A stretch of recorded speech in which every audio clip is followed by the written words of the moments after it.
ద్వితీయోపదేశ కాండము 5వ అధ్యాయము.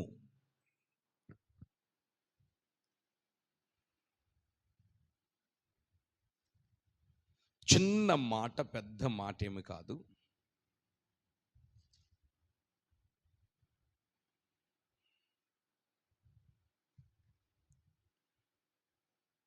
పంతొమ్మిదవ వచనము చదవండి. ద్వితీయోపదేశ కాండము 5వ అధ్యాయము 19వ వచనము. దొంగిలించకూడదు. చాలు. ఆజ్ఞలు విని మొత్తము దేవుడు ఇజ్రాయేల్ ప్రజలకు రాసి ఇచ్చినటువంటి ఆజ్ఞలన్నీ మోషే ద్వారా ఎన్ని ఆజ్ఞలు? 10 ఆజ్ఞలు విని చెప్పాలి. 10 ఆజ్ఞలు. మన చేతికి ఇవన్నీ బ్రేళ్ళు ఉన్నాయి. ఈ యొక్క హస్తానికి చెప్పండి 5 బ్రేళ్ళు.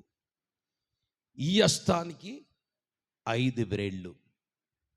10 బ్రేళ్ళు ఉన్నట్లుగా 10 ఆజ్ఞలను దేవుడు రాతి పలకల మీద రాసి ఇచ్చి మోషే చేతిలోనికి పెట్టి, ఈ 10 ఆజ్ఞలను ఇజ్రాయేల్ ప్రజలు పాటించాలి, వీటిని గైకొనాలని దేవుడు సెలవిచ్చినటువంటి ఆజ్ఞల్లో ఈ ఆజ్ఞన ఒకటి. 10 ఆజ్ఞల్లో ఒకటో ఆజ్ఞ మనం చదువుకున్నాం. ఏమిటి ఆ ఆజ్ఞ అంటే దొంగిలించకూడదు అనేటువంటి ఆజ్ఞను మనం చదువుకున్నాం. 10 ఆజ్ఞలలో దొంగిలించకూడదు అనేటువంటి ఆజ్ఞను కూడా దేవుడు ఆజ్ఞాపించి ఉన్నారు. ఈ రోజున మన దైవాందన జీవితంలో ప్రభు యొక్క రక్తమాసాల్లో నువ్వు నేను పాలు పొందుతున్న మనం దొంగిలించకూడదు అని దేవుడు ఆజ్ఞాపించాడు.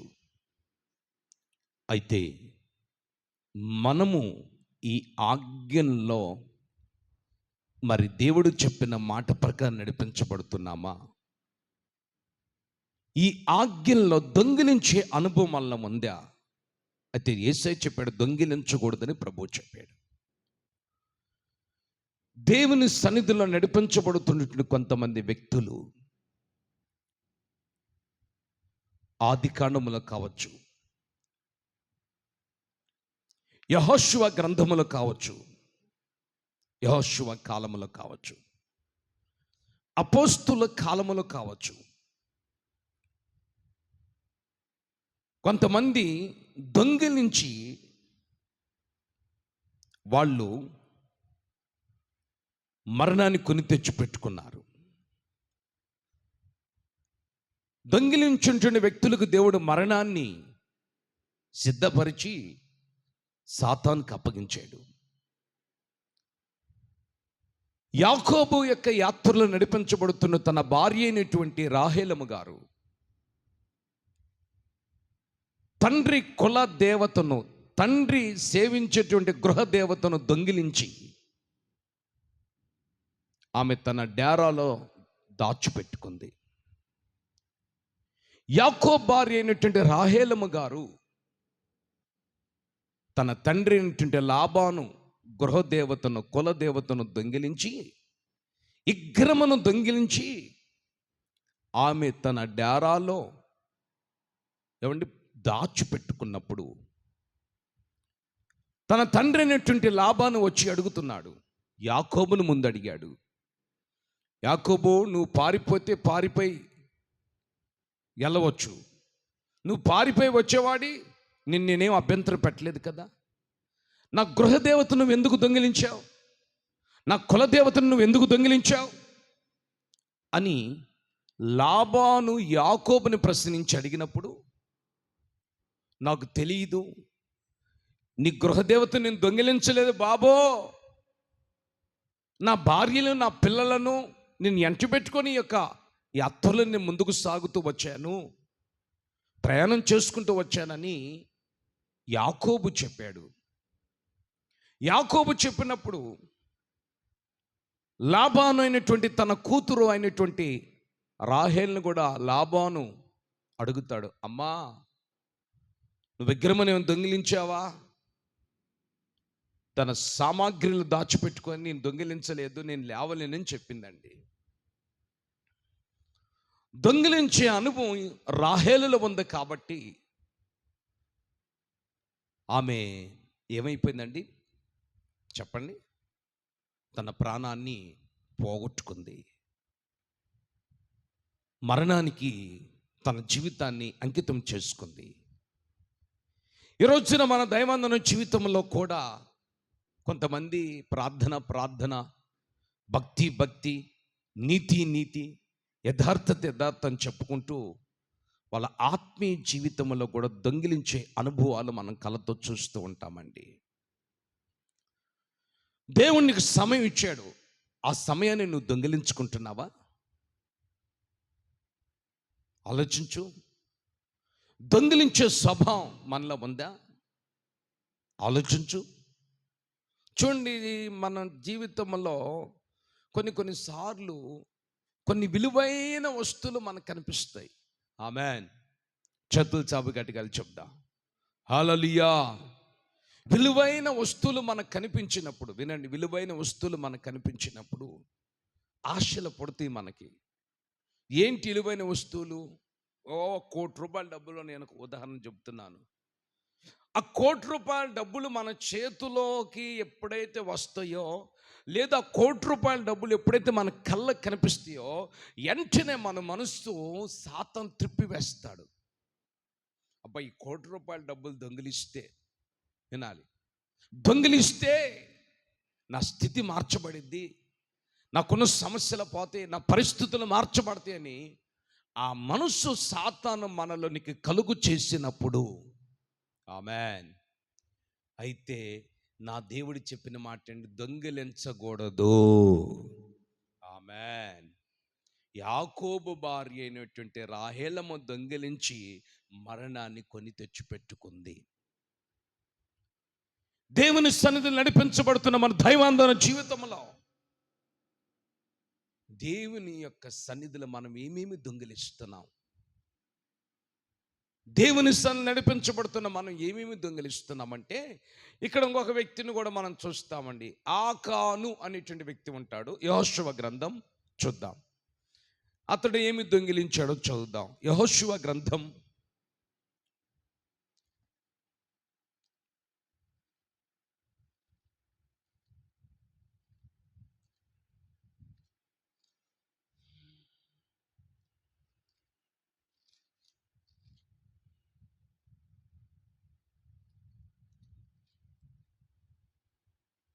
7వ అధ్యాయం.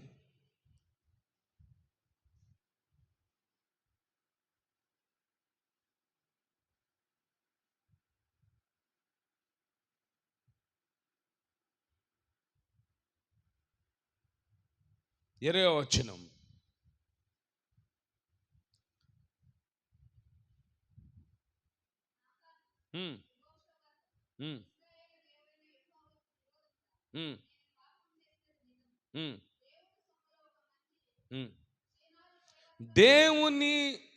దేవుడి సొమ్ముగా తల్లి, దోపుడు సొమ్ములో ఒక మంచి సీనారు పై వస్త్రమును, 200 తులముల వెండిని, 50 తులములు గల వ్యక్తిని, ఒక బంగారు కమ్మీని నేను చూచి ఆశించి తీసుకుంటిని, దొంగిలించి తిని. ఆమేన్. చూశారండి, ఆశ పుట్టింది. ఏమేం చూసి ఆశ పుట్టింది? దోపుడు సొమ్ములుగా మంచి సీనారు పై వస్త్రము, 200 తులముల వెండి, 50 తులముల వెత్తుగల ఒక బంగారు కమ్మి నేను చూసి ఆశించి తీసుకున్నాను. వాటిని దొంగిలించాడు. ఎవరండి? అది శపించబడిన వస్తువులు అవి. ఆమేన్. శపించబడిన వస్తువులు అవి. దోపుడు సొమ్ము అది. బంగారు కమ్మీని, వెండిని, సీనాయి వస్త్రమును, పై వస్త్రమును ఆశించి నేను దొంగిలించి తీసుకుంటుని. ఆమేన్. యెహోవాకు విరోధముగా నేను పాపం చేసి తిని. మీరు గమనించండి, దేవుడు అక్కడ ఏం చెప్పాడు? 10 ఆజ్ఞలలో మనం చదువుకున్న వాక్య భాగంలో, నీ పొరుగు వారిని దేనిని ఆశించడం కాదు, దొంగిలించటము, దొంగిలించకూడదని చెప్పాడు లేదా? ఆశించకూడదని చెప్పాడు లేదా? ఇప్పుడు ఇతడు దొంగిలించాడా లేదా? దొంగతనం చేశాడా లేదా? మీరు ఆలోచించండి. దొంగిలించాడు. దోపుడు సొమ్ము, శపించబడిన సొమ్ము అది. దేవునికి ఇష్టము కాని సొమ్ము అది. దేవుడు మెచ్చని సొమ్ము అది. చూడండి, ఇక్కడ బాగా గమనించవలసిన, మన ఆత్మీయ స్థితిలో మనం నేర్చుకోవాల్సింది ఏమిటంటే, దేవునికి ఇష్టమగానిది, మనం దేవునికి మెచ్చనది, దేవునికి ఇష్టమగానిది ఏదైనా నువ్వైనా నేనైనా ఆశించి దొంగిలించినట్లయితే ఆకాను రాళ్లతో కొట్టబడి చంపబడ్డాడు. ఆమేన్. హల్లెలూయా చెప్ప గట్టిగా. దేవునికి స్తోత్రం.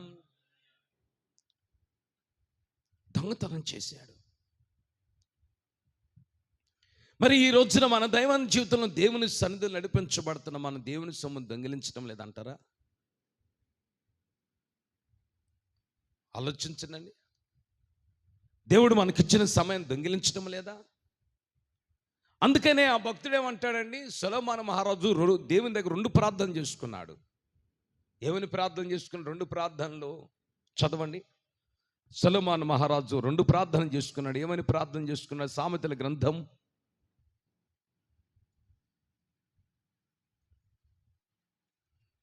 ఆయన చేసిన ప్రార్థనలు మనం చదువుదాం. 30వ అధ్యాయము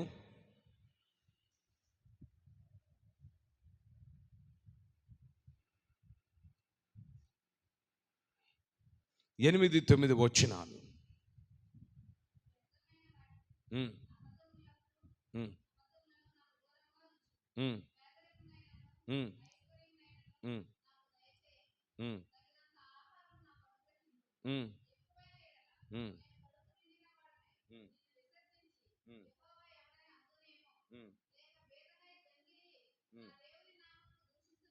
ఆమేన్.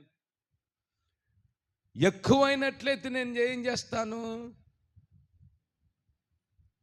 నిన్నేం చేస్తాను? నేను విసర్జిస్తాను. ఆమేన్. తక్కువైనట్లయితే ఏం చేస్తాను? దొంగిలించి నా దేవుని నామమును దూషించుదునేమో. తగినంత వరకే నాకు దయచెయ్యము. చేతులు చాప గట్టిగా చెప్దా. ఎక్కువైతేనేమో నేను నిన్ను విసర్జిస్తాను, తక్కువైతే నేను ఏం చేస్తాను? దూషించి దొంగిలిస్తానేమో. గనుక తగినంత వరకు నాకు దయచెయ్యము. ఆమేన్. ఇక్కడ చూడండి, దొంగిలించినటువంటి గెహాజీ ఏం తెచ్చిపెట్టుకున్నాడు చెప్పండి? తెల్ల కుష్టి రోగాన్ని తెచ్చిపెట్టుకున్నాడు. దొంగిలించాడు. వద్దని చెప్పాడు. ఎవరు? ఎలీషా చెప్పాడు. స్వస్థత జరిగినటువంటి నయమాను జీవితంలో బంగారము, వెండి సమస్తాన్ని సమకూర్చుకొని తీసుకొని ఏమండి ఎలీషా దగ్గరికి పనివారిని పంపిస్తే, ఆమేన్, ఎలీషా ఏమన్నాడండి? మీ అయ్యగారికి ఏదైతే మీరు నాకు పంపించారో అయ్యగారి ద్వారా అవన్నీ మళ్ళీ అయ్యగారికి తిరిగి ఇవ్వండి. ఆస్తులొద్దు, నాకు అంతస్తులొద్దు, ఏమొద్దు. ఆయన ముట్టాడు, దేవుడు స్వస్థపరిచాడు, దానికి సజీవ సాక్షిగా బ్రతకమని చెప్పండి అని చెప్పినటువంటి చెప్పి ఎలీషా వాళ్ళని పంపిస్తాడు. అవును కదండి. మార్గం మధ్యలోనికి వెళ్ళి ఎలీషాకు తెలియదు అనుకున్నాడేమో. మార్గమధ్యలోనికి వెళ్ళి ఏమన్నాడు? మా అయ్యగారికి మీరు పంపించినటువంటి కానుకలు అన్నీ తీసుకురామని చెప్పాడని ఎలీషా మీద చెప్పి ఈ యొక్క గెహాజీ దొంగిలించి అవన్నీ తెచ్చిపెట్టుకుని ఏమేమి తెచ్చిపెట్టుకున్నాడు చదవండి. అక్కడ కూడా 2వ రాజుల గ్రంథం